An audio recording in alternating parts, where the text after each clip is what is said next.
Chai with Manjula, a show about giving, featuring non-profit organizations, social activists, social entrepreneurs, and philanthropists who are giving back and making a difference. Chai with Manjula is a show that is a must-see. Welcome to Chai with Manjula. Of all the stories that we have covered on the show during the last 5 years, this one is probably the most disturbing. It takes us to the dark world of human trafficking and sex slavery, where young girls are being bought and sold, abused and exploited, tortured and tormented, and then shunned by their communities. And it's happening all over the world. Our guest today is Ray Umashankar, who will reveal the ugly truth about this heinous practice in India, where his organization, the ASSETT India Foundation, provides computer education to rescued girls and children and places them in jobs.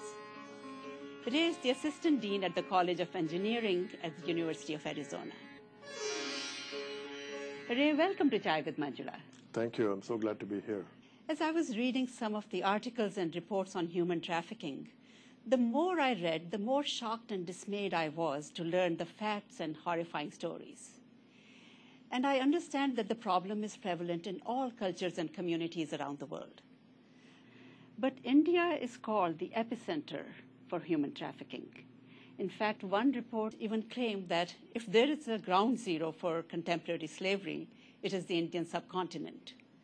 So tell us about the scope and scale of the problem in India and on the whole. The human trafficking issue has a number of aspects, and we have focused just on sex trafficking, and that too the way that sex trafficking affects younger girls. I see. And children are trafficked for slave labor. They work in carpet mills, they work in jute mills, and in the construction industry and so on. That in itself is a huge problem, and when you add that to the sex trafficking issue, the number of children that are involved run into millions. Yeah. And sex trafficking alone is a multi-billion-dollar industry, and it's very prevalent not only in the big cities in India, but in smaller towns and villages as well, because there is a lot of money involved. I see. Tell us, why is India such a fertile breeding ground for human trafficking? The real reason is abject poverty. When my daughter first brought up this issue to our attention and talked about how passionate she was and how she wanted to get involved in this, together we did a lot of research, and I traveled extensively to a lot of the problem areas. And the number one reason is abject poverty. Of course. And it's difficult for us to make a moral judgment on this, because if we and our children are all hungry, we don't know what kind of decisions we'll make. Right. So I have come across families where the pimps from the bigger cities have gone and talked to the parents and made promises of having their daughters married off to rich people in other cities, and paying the parents 500 or 1,000 rupees, and that's the last the parents see of the daughter. Wow. And this is how they recruit them for the brothels in Delhi, Mumbai, Calcutta, and in addition to trafficking these girls from Nepal and neighboring countries. I see. So it's the location also of the country. Yes. So cross-border especially from Nepal, and then from Burma, Bangladesh, Bhutan. It is huge. And from those countries, the children are brought under the pretext of finding jobs as domestic servants and so on, but where they really end up are in the brothels. And once these girls and children, especially the girls, they enter this trade, there's no way out. There's such a social stigma about it. They are not accepted in society as daughters-in-law or wives, or not even hired as employees or tolerated as neighbors. That's very true. Yeah, so they are doomed for life, and then their children. What kind of upbringing do they have, and what kind of a future do they have? It is absolutely tragic. If in many cases the mothers who work as sex workers they themselves have been trafficked. It is not by choice that they got into this profession. Right. And the reason that they're allowed to carry through the pregnancies and have full-term babies is so that those children, even as young as 4, 5, 6 years old, they become laborers and servants, they have to do all kinds of menial jobs for hours on end in the brothels and then to the people that are involved in this trade. So it's an absolutely miserable life. And until our partner NGOs such as APNEAP or Prajwala they intervene and rescue these girls, it is life filled with hell. There is absolutely no recourse for them. Wow, you have worked so closely with these children. Any particular story that you found gut-wrenching that you would like to share with us? Absolutely. There is one girl, Pooja, that comes to mind. Her mother was a sex worker in the slums in Hyderabad. And when the mother was entertaining a client, Pooja had to sit out in the cold.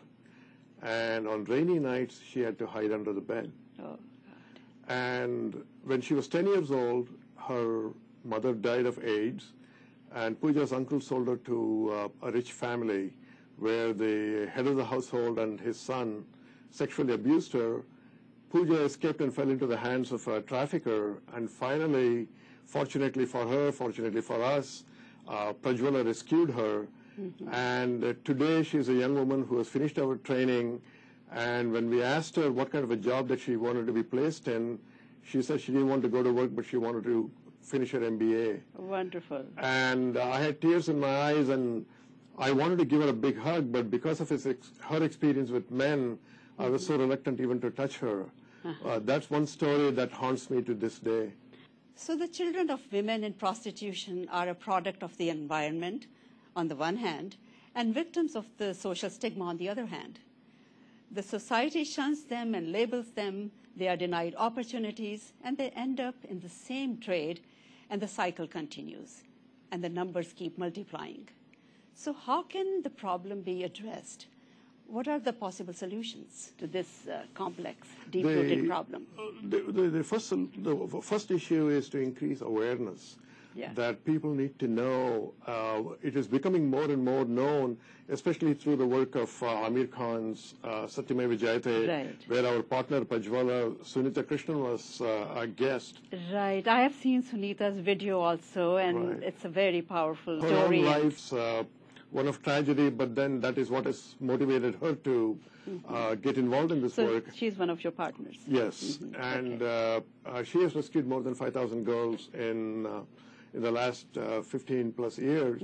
And we have our program in 6 of our centers in Hyderabad, and we work very closely with her. So the work involves prevention, rescue, rehab, social rehab, emotional rehab, and economic rehab.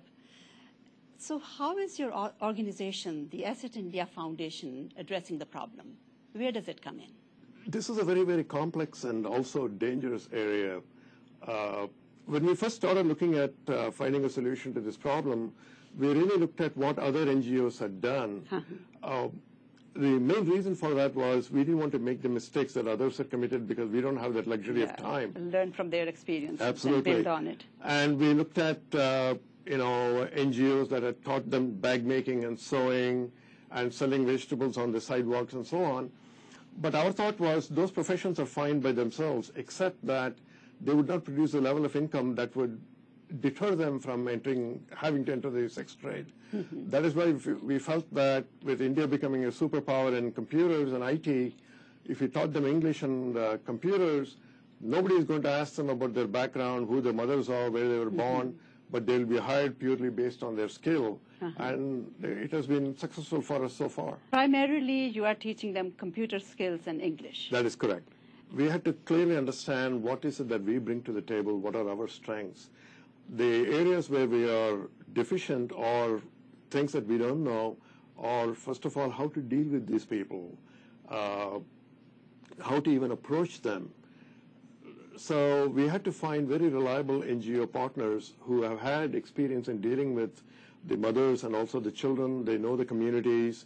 They know the obstacles and trying to reach out to these people. So we decided to partner with them so that we didn't have to get into those issues that we are not good at or we don't even know about. So our strength was connections in the industry, having access to technology and computers and raising funds and actually implementing the program. So that is how we partnered with organizations in India where they would provide the facilities and access to this target population. And we would bring in the computers and raise the funds for paying the English teachers and the computer teachers, and also work with companies in India finding out what their skill needs are and build that into our program. Okay. That's correct. When we admit these students, the curriculum not only consists of English and computers, but also time management, money management, hygiene, and other issues. We got hold of programs developed by General Electric Foundation. My biggest worry was when their income goes from 0 to, let's say, 4,000 rupees, I don't want them putting all the money down for a big screen TV or something similar. I wanted them to learn how to manage money, how to help their families, and how to give back to their own community and so on. So the program consists of much more than just the academic part. Okay. And how many partners do you have? We currently have 3 major partners in India that cover 6 cities. And who are they? The NGO partners are Prajwala in Hyderabad, Unnati in Bangalore and Chennai, and Apne Up in Delhi and Kolkata. In Hyderabad, we have multiple centers with Prajwala. I see. So how many children are attending these programs and what age group are they? In India, the legal age for employment is 18.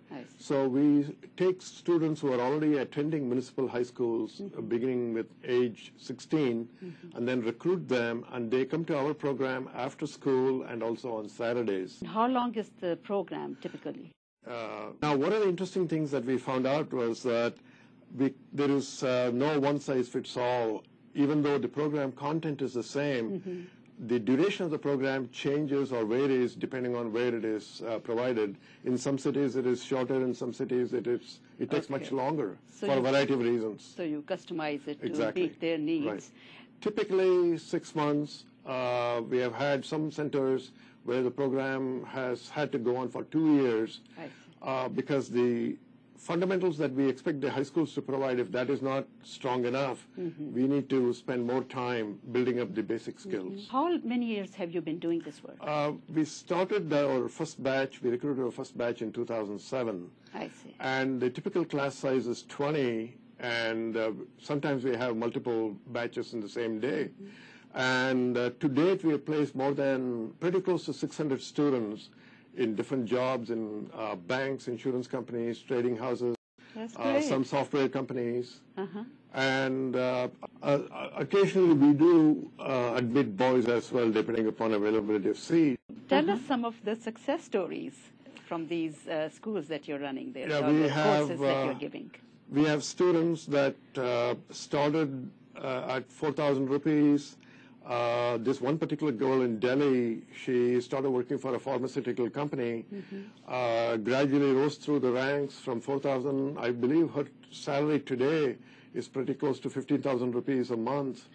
And she's got responsibilities, having to train other employees. We also make sure that the students come back and speak to the current batches because the students need to know what's out there, and that most importantly, we need to build their confidence that they can succeed.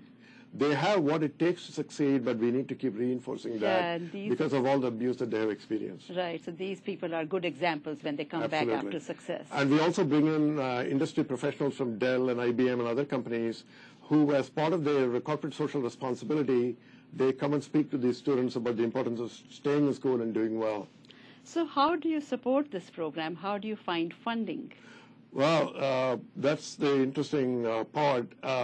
Giving back to the community, the Indian companies are just getting into it. Infosys and Wipro have been very good at it. The Tata family of companies have been doing it from the turn of the century. Most of our fundraising is done in the U.S.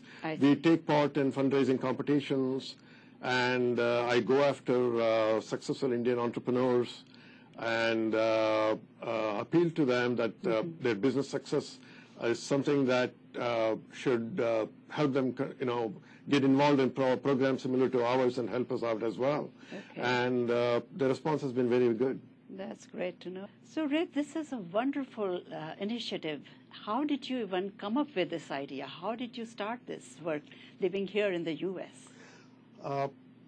Our daughter, after she finished 2 undergraduate degrees and was admitted to PhD programs at a number of schools in the U.S., came to us and said that she didn't want to enter the program right away, but wanted to spend a year in India working with social organizations. What's your daughter's name? Her daughter's name is Neeta, and she was born in Tucson.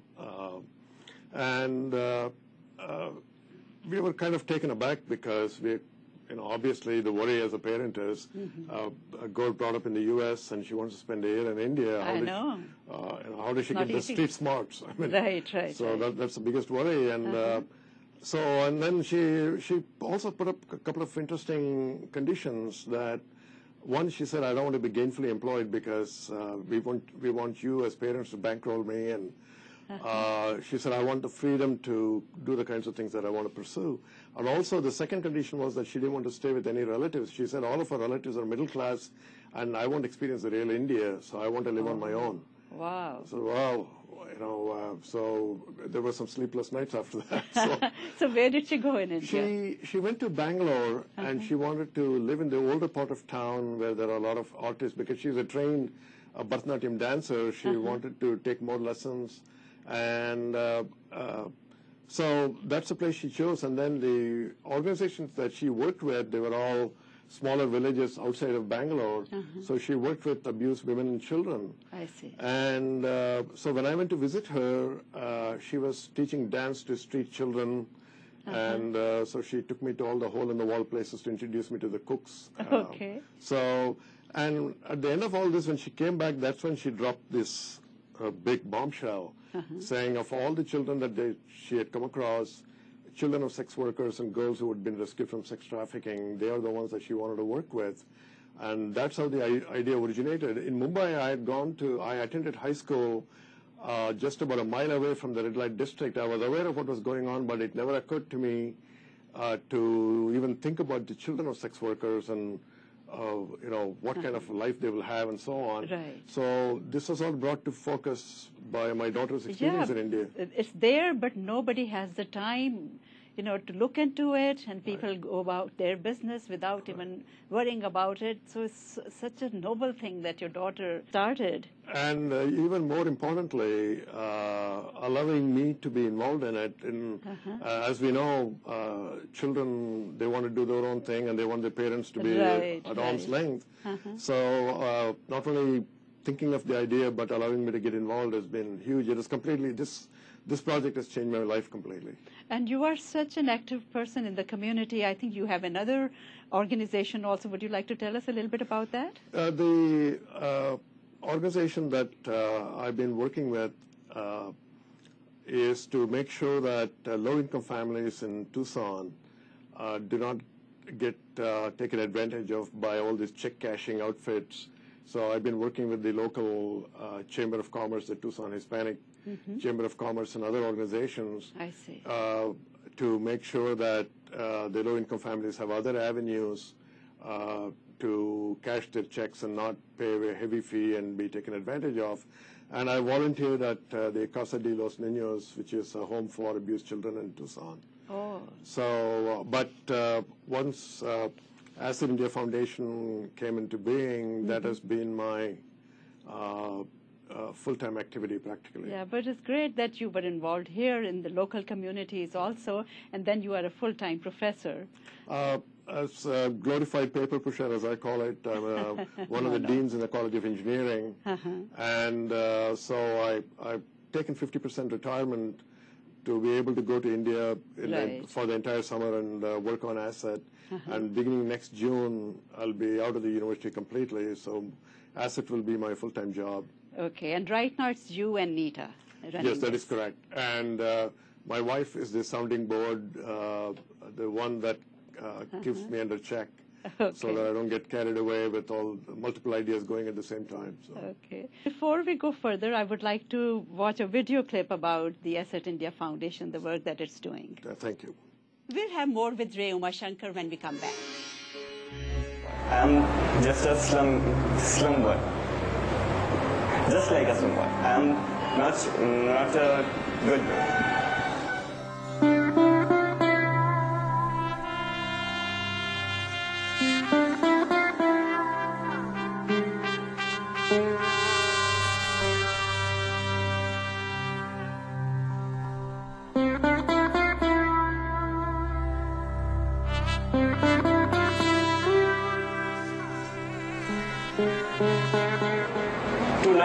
To learn computer and to begin my life.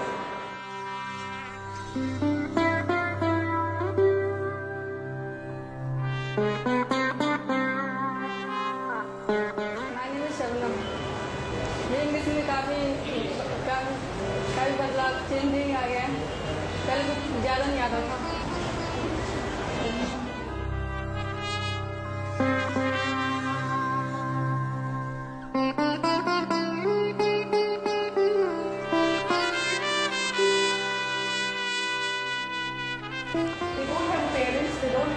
People around them to actually, give them that support in terms of teaching, in terms of practicing what they've learned. I see a lot of change in terms of self-confidence, also the ability to decide for themselves.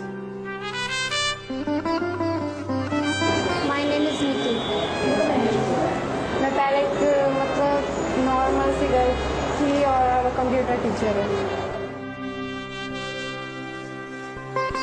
Automatically, or since they grow up in that kind of atmosphere, they feel comfortable with that, and so they get into sex business once again.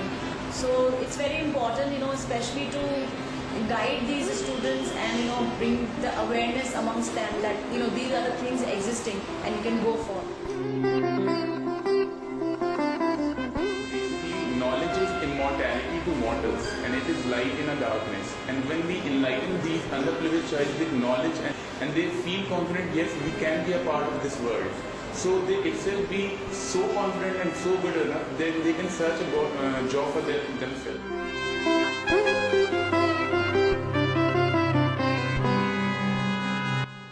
Welcome back. My guest is Ray Umashankar, and the video that we just saw shows how his organization, the ASSETT India Foundation, is transforming lives of some of the victims of human trafficking in India. Well, great job, Ray. This is not an easy subject to bring to the table, but you have found a wonderful way to address it, and a lot of people will take inspiration from it. As you know, the NRIs have a strong desire to help India. What is your message for them regarding the opportunities that are available to them in this area or any other area? One of the things that has really been of a great joy to me is the number of young people that contact Neeta or I wanting to find out how they can get involved as volunteers or what they can do in this country and so on. Mm-hmm. So to the NRIs and also to their children, the opportunities in India are absolutely phenomenal in terms of being able to make a difference. Even a small amount of dollars can go such a long way. Right. In our particular, the work that we are doing, people can get involved in by, there are naming opportunities for the centers. Mm-hmm. They can donate equipment, they can donate towards the programs. Okay, so equipment means what? Computers, laptops, printers? Computer, we have essentially stayed with desktop computers, mainly from a security standpoint, so that they don't disappear from the center.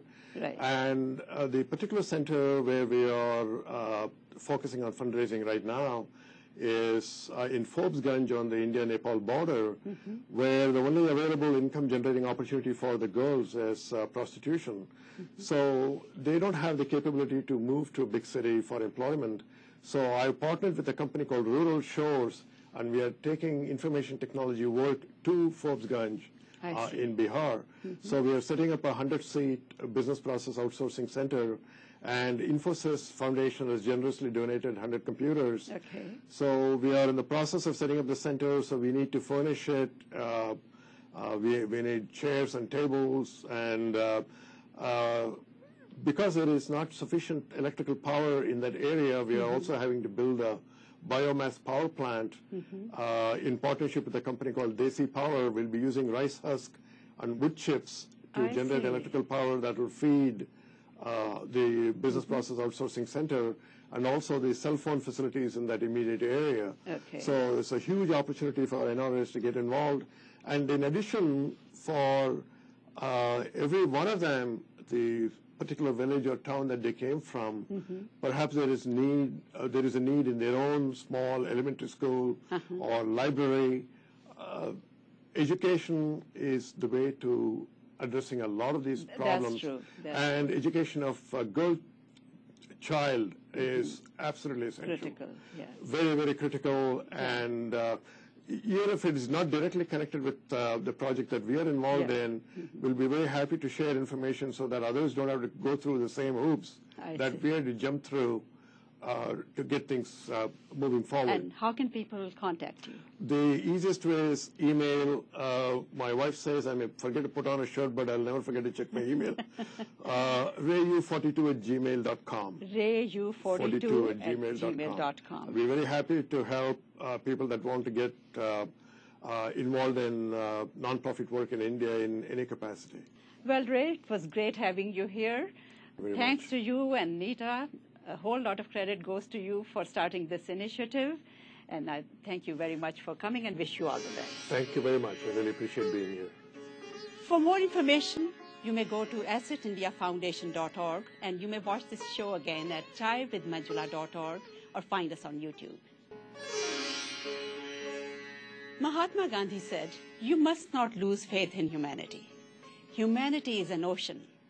If a few drops of the ocean are dirty, the ocean does not become dirty." And that's how I felt today. We covered a dismaying story of human trafficking, which is one of the worst forms of slavery on the face of the earth.